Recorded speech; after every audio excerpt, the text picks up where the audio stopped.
ఖమ్మం జిల్లా వ్యాప్తంగా విచ్చలవిడిగా ఏరులై పారుతున్న మద్యం గంజాయి అక్రమ రవాణాను అరికట్టాలని జిల్లా కలెక్టర్ గౌతమ్కు బీజేవైఎం అధ్యక్షుడు అనంతుల ఉపేందర్ విజ్ఞప్తి చేశారు. ఈ సందర్భంగా గ్రీవెన్స్లో కలెక్టర్కు సమస్యను వివరించారు.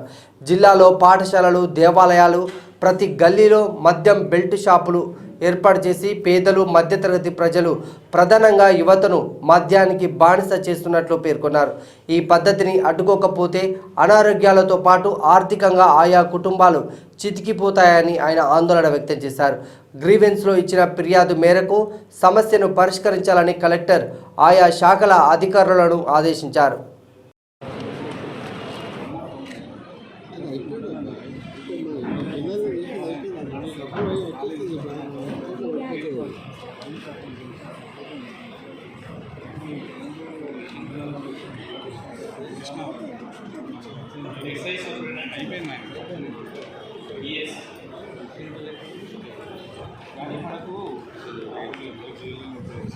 రూల్స్ ఉన్నాయి.